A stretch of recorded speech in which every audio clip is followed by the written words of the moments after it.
ఎన్ని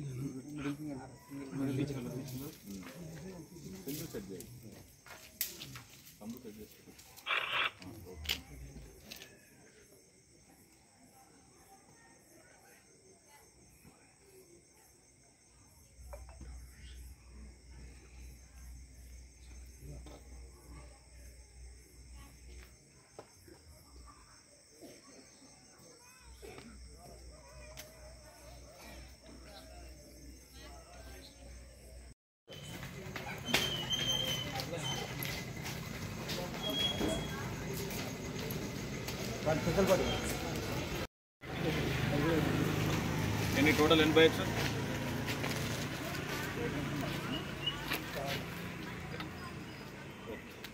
బాగా సపోర్ట్ చేస్తారు. Thank you very much. ఈ కార్డినెన్స్ చర్చను ఉద్దేశించి మా డిఎస్పీ సార్ మాట్లాడాల్సింది. థ్యాంక్ యూ, నమస్కారం. ఒకవేళ చనిపోయిన వ్యక్తికి మ్యాక్సిమం హెడ్ ఇంజరీ ధరనే చనిపోతా ఉన్నారు. చాలామంది ఏం చేస్తున్నారంటే నేషనల్ హైవేలో ప్రయాణించేటప్పుడు హెల్మెట్స్ పెట్టుకోవట్లేదు. సరే, ఈ కాలనీలు అంటే ఓకే, నేషనల్ హైవేలో ప్రయాణించేటప్పుడు హెల్మెట్స్ పెట్టుకోవట్లేరు. యాక్సిడెంట్ జరిగి చనిపోయినాడు అంటే మ్యాక్సిమము హెల్మెట్ లేకుండా ఉంటుంది. హెడ్ ఇంజరీ ద్వారానే చనిపోతారు. ఇప్పుడు సపోజ్ కాలుకో చెయ్యికో దెబ్బ తగిలింది, ఫ్రాక్చర్ అయింది, సర్జరీ చేస్తే మళ్ళీ సెట్ అవుతుంది. అదే తలకు తగిలితే ఖచ్చితంగా ప్రాణాలు పోవడానికి అవకాశం ఉంటుంది. మేజర్గా ఈ రోజులలో జరిగే ప్రతి ప్యాటల్ యాక్సిడెంట్లో యాక్సిడెంట్ జరిగి చనిపోయిన దాంట్లో ప్రతి దాంట్లో మ్యాక్సిమం హెడ్ ఇంజరీ ఉంటుంది. అంటే మేము మీకు ఒకటే రిక్వెస్ట్ చేస్తున్నాం. ఎందుకంటే ఒక కుటుంబంలో ఒక వ్యక్తి పోతే ఆ కుటుంబం మొత్తం ఇబ్బందికరంగా ఉంటుంది. మీరు చూస్తున్నారు ఈ రోజులలో ఒక కుటుంబంలో ఒక పెద్ద దుక్కున్న ఒక వ్యక్తికి ఏదైనా జరిగిందంటే ఆ కుటుంబం మొత్తం బ్యాక్ అయిపోవడానికి అవకాశం. తర్వాత కొంతమంది డ్రైవింగ్ లైసెన్సులు లేకుండా నడుపుతా ఉన్నారు. ఈ డ్రైవింగ్ లైసెన్స్ లేకపోవడం వల్ల ఏమవుతుంది?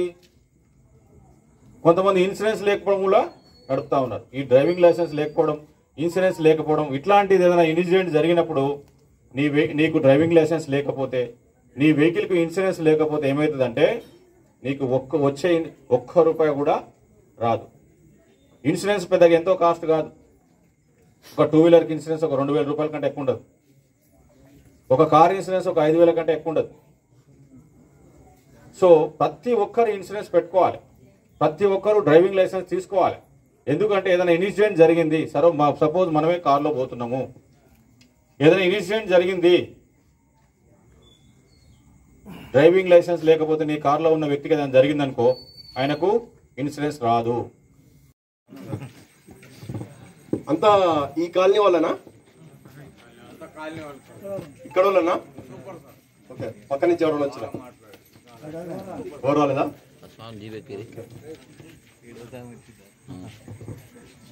ఈ కాలనీ కాని వాళ్ళు ఎవరు ఉన్నారా? ఇంతమంది వచ్చిర్రు. మీకు తెలుసా ఇంతమంది వస్తారని? తెలుసా మీ కాలనీ వాళ్ళకి? ఎప్పుడైనా వచ్చిరా ఇట్లా ఇంతమంది వచ్చిరా? ఓ వచ్చిర్రు. అయితే మీకు అర్థమైంటది అంటే మీకు చెప్ప పెట్టకుండా అప్పుడప్పుడు సడన్ గా ఇట్లా వచ్చి పోతారనేది మీకు తెలుసు, అంతేనా? చేస్తారని తెలుసు. ఎందుకు వస్తారు మరి?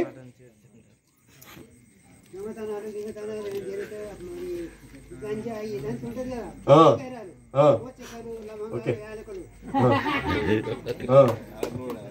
ఓకే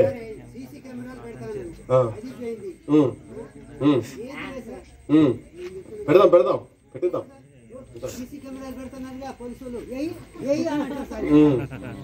సరే, నీకు తర్వాత సీసీ కెమెరాలకు అని చెప్తా కానీ ఓకేనా? అంటే మన ఏరియాలో ఎవరైనా కొత్త వ్యక్తులు వస్తున్నారా, లేదా కొత్త వ్యక్తులు ఎవరైనా ఇక్కడ వచ్చి ఇక్కడ స్థావరంగా ఉండి ఏమన్నా అసాంఘిక కార్యకలాపాలు చేస్తున్నారా అనేది మీకు తెలియదు. మీకు ఇక్కడ నివాసం ఉండే వాళ్ళకు మీకు తెలియదు. ఎందుకంటే పొద్దున్నే లేస్తారు, పనికి పోతారు, మళ్ళీ నైట్ వస్తారు, పడుకుంటారు. చెడ్డ కోసం వచ్చిన అనేది మీకు తెలియదు. ఎప్పుడు తెలుస్తుంది? ఎప్పుడన్నా ఏదన్నా జరుగుతుంది, జరిగిన తర్వాత అప్పుడు మీ దగ్గరికి వస్తాం ఇంటికి. వీళ్ళు ఎవరా అంటే మాకు తెలియదు, ఎప్పుడు వచ్చిరా అంటే మాకు తెలియదు, ఏం పని చేస్తారా అంటే మాకు తెలియదు, ఏ నుంచి వచ్చిరా అంటే తెలియదు, ఏం తెలియదు. ఇక పక్కన వాడిని పక్కనున్నోడిని వీడు ఎఫెక్ట్ చేసి వాడిని నాశనం చేసిన దాకా కూడా మనకి ఏం అర్థం కాదు. వాడు లోపల ఉండి బయటికి పోయి ఏదైనా అఫెన్స్ చేసి వచ్చి అక్కడ ఉన్నా సరే వారికి తెలియదు. అది ఇలాంటి వ్యక్తులు మీకు తెలియదు కాబట్టి అలాంటి వ్యక్తుల వల్ల ఎవరో ఒకరు ఇద్దరు వచ్చి ఇక్కడ ఉండడం వల్ల కాలనీ మొత్తం కూడా డిస్టర్బ్ అయిపోతుంది.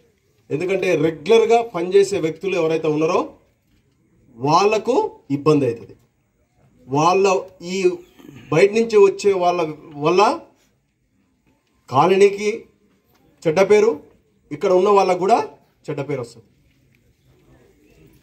మరి అయితే ఏం చేయాలి? మరి మనం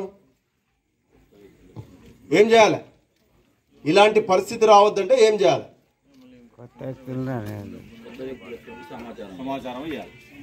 ఎస్, ఒకటి ఫస్ట్ చాలా మంది ఓనర్స్ ఇక్కడ ఉంటారు, ఇక్కడ ఉండరు, ఎక్కడో ఉంటారు, కిరాయికి ఇస్తారు, కిరాయికి ఇచ్చి వెళ్తారు. కిరాయికి ఇచ్చే వ్యక్తి ఆయనకు కావాల్సింది ఏంటంటే టంచనంగా నెలకు ఆయనకు రెంట్ వస్తే చాలు. ఇక ఆయన మంచి అయినా చెడ్డ అయినా ఆయన ఏం చేస్తాడు, ఆయనకి ఏం అవసరమే లేదు. అది కూడా ఈరోజు సార్ ఇందాక చెప్పింది కదా, అన్ని గూగుల్ పే. ఆయన ఏడున్నాడు, హలో అంటాడు, పే చేయంటాడు, గూగుల్ పేలో ఫోన్ పే చేస్తాడు, వాడు ఉంటాడు.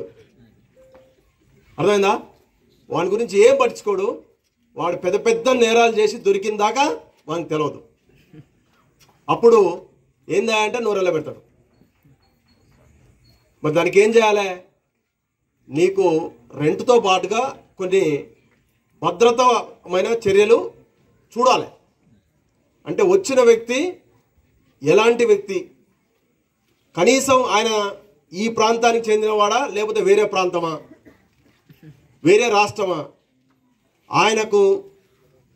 ఆయన సింగిల్గా వచ్చిండా లేకపోతే ఫ్యామిలీతో వచ్చిండా, ఆయన ఎవరన్నా పరిచయం చేసిరా లేకపోతే ఆయన సొంతంగా వచ్చి అడుగుతున్నాడా, పరిచయం చేస్తే పరిచయం చేసిన వ్యక్తి ఎవరు, తర్వాత ఆయనకున్న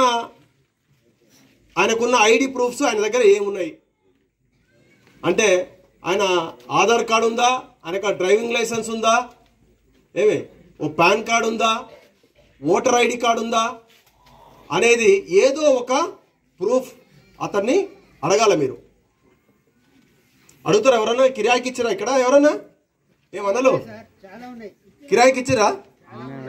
ఎవరు కిరాయికి ఇచ్చిన వాళ్ళు ఎవరన్నా సరే ఐడి ప్రూఫ్ ఎవరన్నా తీసుకున్నారా? చేతులు ఎత్తురా. ఎవరు తీసుకోలే, ఎవరు అడగని కూడా అడగరు. కరెక్ట్ చెప్పండి పెద్ద ఆయన, అసలు ఎవ్వరు అడగని కూడా అడగడు. ఓకే, కనీసం మొన్న ఒక సంఘటన జరిగితే రెంట్కు ఇచ్చిర్రు, ఒక సంఘటన జరిగింది. ఆ ఓనర్కు వాడి ఫోన్ నెంబర్ కూడా తెలియదు. అరే కనీసం పేరు తెలియదు, కానీ ఫోన్ నెంబర్ ఉందా? ఫోన్ నెంబర్ కూడా తెలియదు. రెంట్ మాత్రం ఆమెకు వస్తుంది. ఎవరి వల్ల వస్తుంది? వేరే వాడే వేస్తారు మళ్ళా.